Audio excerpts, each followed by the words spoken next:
You know, actors are always milk the applause for as long as possible.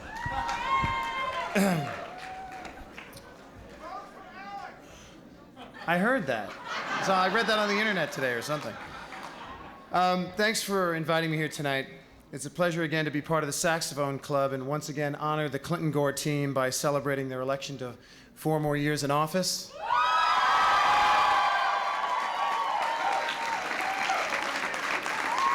Tonight, I would like to reflect for just a few moments on something that's very important to me and something I think all of us here are very excited about: the President's Summit for America's Future.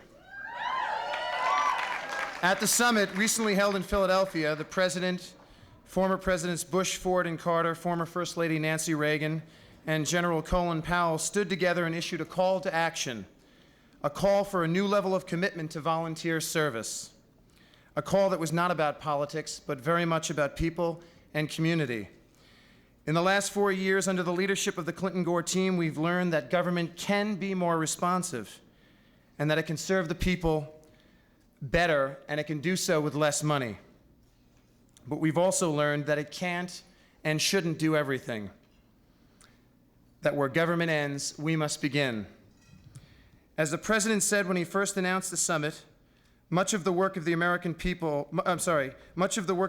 cannot be done by the government, and that the solution must be the American people through voluntary service to others. This administration has chosen to appeal to Americans as a community and not a crowd of disconnected citizens, a community of people that pitch in and help to take care of each other, a community of people that work towards solving our shared problems. Today you read that there's a growing sense of disconnection, that communities are fragmented along racial or religious or economic lines, and that everybody feels outside the mainstream. Well, that's not the way it used to be, at least not for me. It's not the kind of community that I grew up in. So tonight I just want to tell you very briefly about the community that I grew up in, Massapequa, Long Island.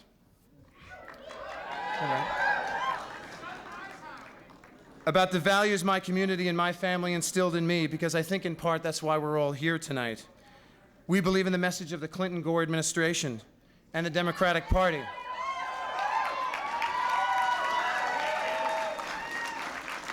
A message of inclusion and of hope. We're here because we want to form a community, not just be part of a community. The town I grew up in was very much the type of community where everyday folks were committed to investing their energy, their creativity, and their time to helping one another. These were people who had other jobs and who had their own families to take care of, but volunteered nonetheless. As some of you may know, I'm not the only Baldwin. I grew up with 3 brothers and 2 sisters. One of the reasons that my family is politically active and tries to take these issues seriously is that, much like, if I may, the Chelsea Clinton and the Gore children, the Baldwins also had great role models in their mother and father. My father was a history teacher at Massapequa High School for 32 years, and clearly with the 6 of us, he had his hands full. Still, he found the time to run the Massapequa Recreation Department. He was varsity football coach, Little League coach. He was even varsity rifle coach, though the NRA isn't banging my door down for endorsements. He was head of the Key Club, the youth council. He was even Cub master for 13 years. There weren't too many families in my community that Uncle Al, the kiddie's pal, didn't have an impact on. He always told me that he loved teaching because he cherished the opportunity to instill values and help shape the lives of young people. He was truly a pillar for our community. He was an inspiration. You see, all of my father's teaching and coaching and volunteerism, these were my lessons. This is how I learned what it was like to be part of a community. And whether I'm speaking to you here tonight for the Saxophone Club or as an activist for the Creative Coalition or Rock the Vote, it's still all about being a part of a community. It's no different than when my dad used to wet down all the children in my neighborhood with a fire hose at one of our outdoor shower and watermelon parties on those hot summer afternoons, or when he took busloads of children to Broadway to see their first musical, or when he took groups of underprivileged children to ride the Dragon Coaster at Rye Playland. And so, that Dragon Coaster, I haven't been on it since I was 12 years old. And so I want to thank him for teaching me about community, and I want to say tonight that I think that we all should have someone like that in our lives. Even more so, I think that we should each, every one of us out there, aspire to be that person, to play that role in someone's life. Volunteerism is contagious, and I think we should all go out and start an epidemic. Thank you. Thank you for allowing me to contribute to your community and to pitch in to the Saxophone Club's effort to carry forward the message of the Clinton-Gore team. It's now a privilege for me to introduce someone who's been an inspiration to all of us for the past 4.5 years. She is a strong voice for children and the homeless and a tireless advocate for mental health and substance abuse care. She currently serves as mental health advisor to the President and as special advisor to the Interagency Council on the Homeless, where she helps to improve the delivery of federal resources to state and local programs. In 1990, she founded the Tennessee Voices for Children, a coalition that promotes the development of service to young people. Her great warmth and humanity are reflected in her 2 photography books, Picture This and Picture This, A Visual Diary, which have received wide acclaim and touched the hearts of many. Please join me in welcoming a wonderful role model and a leader in her own right, Mrs. Tipper Gore.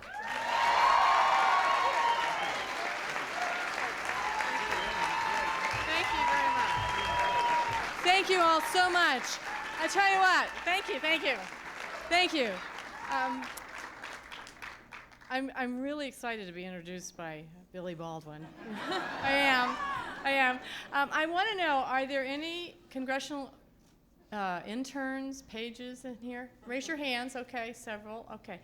You too can be a movie star. You know, that's how he started, as an intern to Congressman Tom Downey. That's right, exactly.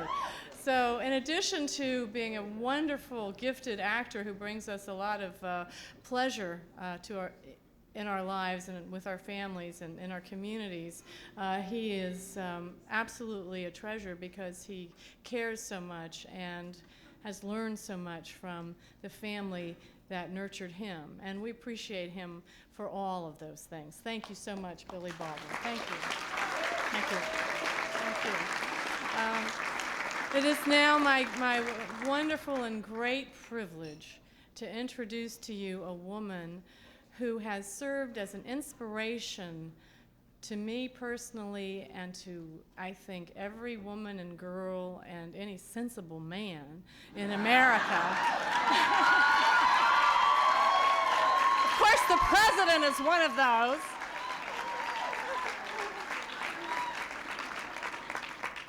She's been an outspoken advocate for children and families and communities and how to strengthen them, not only here in America as our First Lady, but from Boston to Beijing, all around the world, her voice is heard. She's tireless.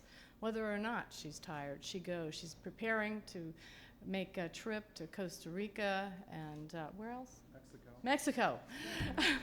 Just upcoming, and as you know, she's already been to Africa, and her voice inspires women in those countries to do better. She understands that lifting the economic conditions, whether it's in another country or here, will help to create stronger families and to help create the respect that women and children deserve. And I don't think there's anything more important. So I present to you our First Lady, a woman of whom we were all so very, very proud, Hillary Rodham Clinton. Thank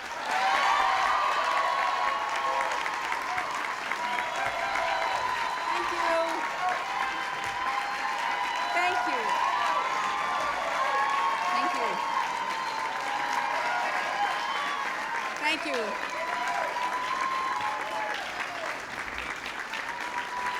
Thank you very, very much. Thank you. Thank you.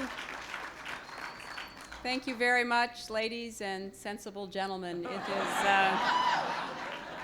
a great pleasure to be here with you again. We are always pleased to have the opportunity to come to any gathering sponsored by the Saxophone Club, because we know that so many of you are the really dedicated frontline workers on behalf of this administration and on behalf of the Democratic Party. We know it, we appreciate it, we thank you. because we are aware that the efforts that the President and the Vice President have undertaken for the past 4+ years now are really aimed at creating better circumstances for America in the future. And so we are particularly pleased to see younger people involved in politics today and putting to work that volunteer spirit that Billy talked about. You know, when de Tocqueville came here in the 1830s, he remarked on, as we know, in Democracy in America, how unique Americans seem to be because of how they associated with one another and how they worked on behalf of common goals together. And one of the things he remarked upon was their commitment to political efforts.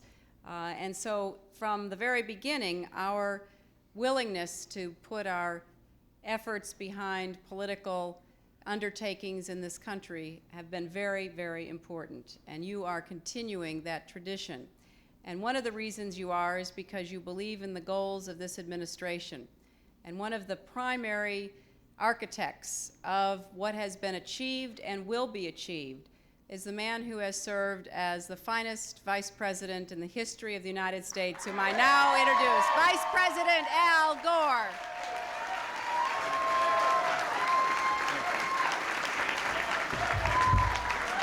All right, Saxophone Club.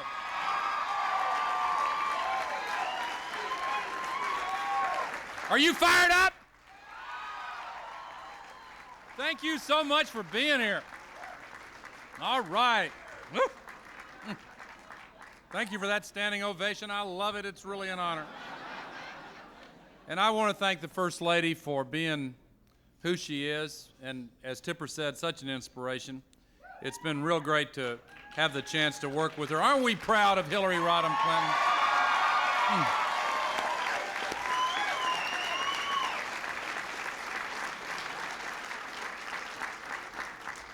Tipper and I are so proud to have the chance to work with this president and with this First Lady.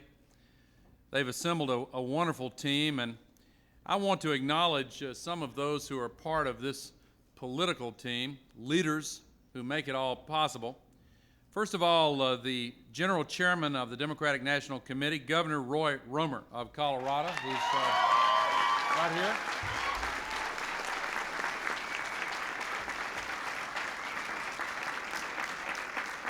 And the National Chairman of the Democratic National Committee, Steve Grossman, and his wife, Barbara Grossman. And there's Barbara over there. The Finance Chairman of the Democratic National Committee, Alan Solomon, and Susan Solomon, his wife, right here. Both of them are right here. The Victory Chair, who organized the dinner that preceded this one, Dan Dutko and his wife, Deborah Jossman. Where are they? All right. DNC Finance Director, Paul Danino. DNC Treasurer, Carol Pinsky, right over here. And I also want to thank the suave and charming and handsome Billy Baldwin for being our master of ceremonies. And ladies and gentlemen, join us in expressing special thanks to Tracy Bonham and her band. What a great job. Thank you so much.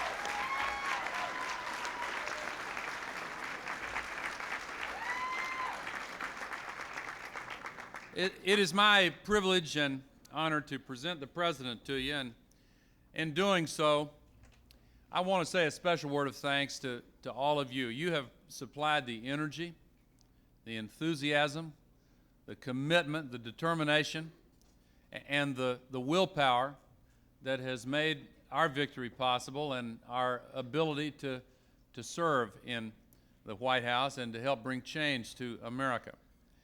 Most of you are at the beginning of your participation in public service and your active citizenship in America. I hope that many of you will consider becoming candidates yourselves or becoming officials in an appointed capacity or in some capacity where you can turn your full attention to trying to help solve the problems faced by the American people or the people of your home state or your home community. The Democratic Party needs you, and we need you. I believe that it's obvious to all of you that as you look out at your lives, you're going to be living in a period of dramatic change. It's a cliche to talk about the fact that we're in the information revolution and all this change is accelerating. But what are the implications for what we have to do? They're very simply, we have to have policies that make sense, that are not just based on some outdated, ideological, philosophical approach that doesn't necessarily have any relevance to the real situation that we face today. And that is really the hallmark of what President Bill Clinton has brought to America's representative democracy. 5 years ago, when he asked this nation for the opportunity to serve as president, and then when he asked me to join him and the two of us went across this country, the four of us got on buses and went all over America. At that point in our time, America was in pretty deep trouble. We'd had a triple-dip recession, and our deficits were at all-time record levels, and the debt had quadrupled in just 12 years, and the crime rate was going up, and the unemployment rate was going up, and jobs were being shipped overseas, and people were losing hope, and it was time for a change. Thank you for giving us a chance to bring change. You made that possible. And this president went to work bringing creative change. He said, for example, we've got to protect the environment. That's not inconsistent with creating jobs. One way to create jobs is to clean up the environment and have a safe, clean, bright future for the next generation. And we're doing that. And he said that in an era when what you earn depends upon what you learn, we've got to invest in education and open the doors of college education to every young man and every young woman in America. And he said that we've got to increase the resources that are devoted to our priority areas, but we've got to reduce the deficit in the process because we can't keep on piling up this debt. And you know, under President Bill Clinton, the deficit has gone down 5 years in a row now under his leadership. And he said government has a big role to play, but it has to play it in a very intelligent, graceful way. So we got to reinvent government and cut out the unnecessary waste. And so we've downsized the government by far more than ever in history, 300,000 people. We've eliminated hundreds of unnecessary programs and agencies, and we're improving the quality of the service while reducing the expense. You all know that that makes sense. And that's one of the reasons we've been able to put 100,000 extra police officers on the street, most of them out there, the rest of them on the way, reducing the crime rate. That's one of the reasons we've been able to get private home ownership at near record levels and bring solutions for a lot of these problems that are facing America. And under this president, in these last 4.5 years, we've created 12 million new jobs in America. Wages have gone up in America. Living standards are up. And so now we're at the beginning of the second term, and we've got a lot of fights just ahead of us. So we're going to be counting on you more than ever. We've got to keep this progress in America going. And that means we've got to keep on supporting and standing behind this president, giving him the shock troops when they're needed, telephone calls, writing letters, raising money, making sure that we have the effort underway. Now, ladies and gentlemen, the man who's led us here and who's going to lead us these next 4 years to an even better America is the person it's my privilege to present to you now, President William Jefferson Clinton.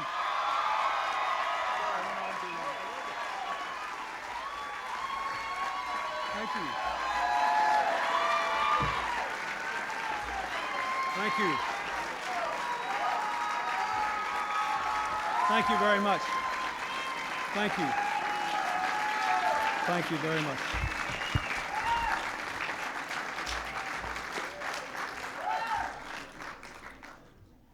I was sitting there pondering, standing there pondering, giving the Vice President a standing ovation. with my stiff leg. How he had so much energy at 10:30 at night. And then I realized, well, he is a younger man. Let me say that to all of you who helped to make this evening possible tonight, I thank you, and I thank Tipper and Al for being there with Hillary and me for the last 4 years and few months, not only politically but also personally in a remarkable and perhaps unique way. I thank the Vice President for being the most important advisor I could have on a whole range of issues. There's very little he doesn't know a lot about, and now he knows more than he even did when he showed up here as Vice President. And this country is much better off because Al Gore has been the Vice President of the United States.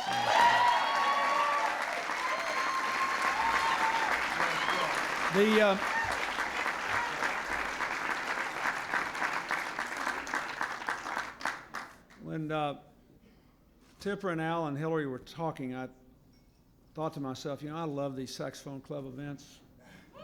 And I love to look out at the sea of eager faces thinking about the future.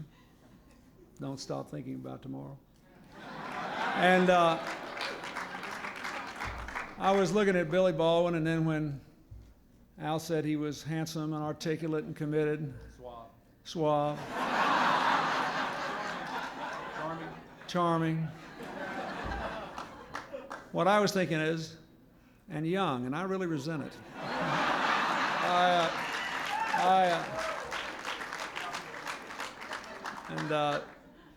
Tracy and her band, I'm glad they were here, and I thank them for performing and for being in such a good humor tonight. I hope we all are. But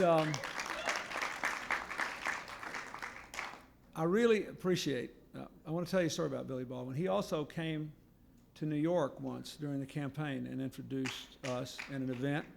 You may have been there, or you're just stirred by the very thought of it. He does have that effect on some people. And he actually, I felt like I should write him an excused absence because he missed his anniversary to be there with us one night. Because he cared so much. Well, he celebrated it the next day. That's something you can do when you're young. You think there'll always be a next day, so it's good, see? But the thing that struck me about that was that here is this man who is doing this, who does not have to do this, because he believes it. And I saw his brother the other night, and he came up and started talking to me about a whole other set of issues. And I thought, just what he said tonight in his remarkable speech, I thought, those guys must have had a remarkable upbringing, because they're not just going off and living with their money and living with the stars and forgetting about everybody else in this country, and they care about things that affect all of us, and somehow they understand that their identity is tied up with all of us. And if I could just make one very brief point tonight about what this whole thing's about. I really believe that the significant choice that we have to make as a people now on the edge of this new millennium is really what we think it means to be an American and what we think it means to be a member of a community and who is in our community. And so much of what we have done that really mattered was rooted in my conviction, our conviction, if you will, that none of us can be completely fulfilled individually unless we are connected to others, and unless we have respect for them, unless we have concern for them, and unless we are prepared to take some steps to make sure that everybody has a chance to live up to their God-given capacities, and that we conserve, preserve, and protect those things that we share in common, whether it's a common environment or the public safety. And, you know, that's what I want you to think about, because when you hear all these debates, you go back and replay the debates, political debates of the last 15 years, you'll see that when you strip it all away, it's really about whether you believe that we're out there on our own and a good thing, or whether you believe that by definition to live in this country at this time and to live in this world at this time means that you have to recognize communities and you have to want to be a part of them, embrace them, and want to raise your children in better ones. And if you think about it, the reason I want to balance the budget is I don't want this young man here to have to worry about that. I want him to have a new set of problems. I mean, it's endemic to human nature. I can't make all the problems go away for the future, but at least we can give you a new set of problems. I mean, And the reason I want to do it in a way that honors the integrity of our healthcare programs is because I don't want to abandon the elderly and the disabled. And the reason that I believe in education is that I think that's the greatest gift we can give to people now, not only the young, but the not so young who have to learn for a lifetime. And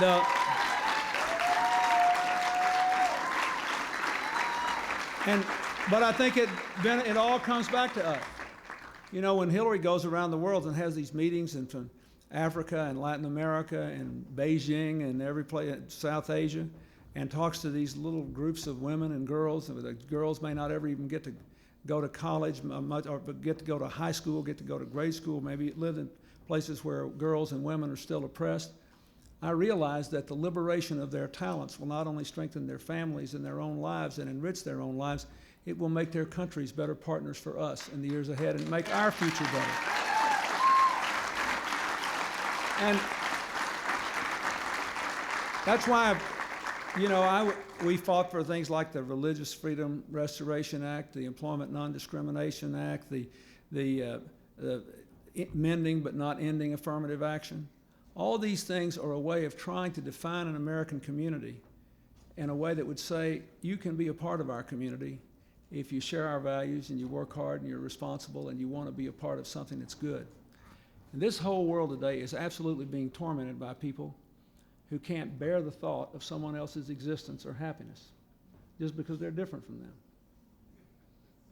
I mean, this whole world is being tormented by people who believe that their lives only make sense if they're kicking somebody else's brains out, or who believe that if they don't kick somebody else's brains out, they will be killed in return, or they will be oppressed in turn, so they have to do it as a defensive mechanism.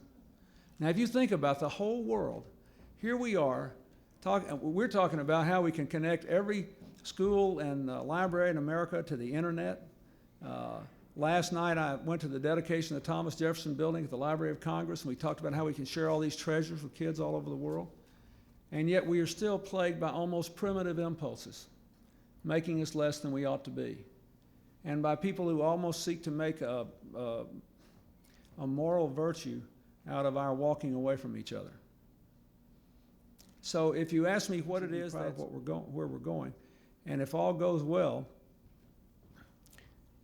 when these 8 years are over, this country will start a new century and a new millennium a lot better than it was 8 years ago. But more importantly, with a philosophy, an attitude, a way of looking at living together that will carry us a very long way and make the 21st century more peaceful, more prosperous, more happy than the 20th, yet still very much an American century. That's what I want for you and why I'm glad you're here. Thank you, and God bless you all.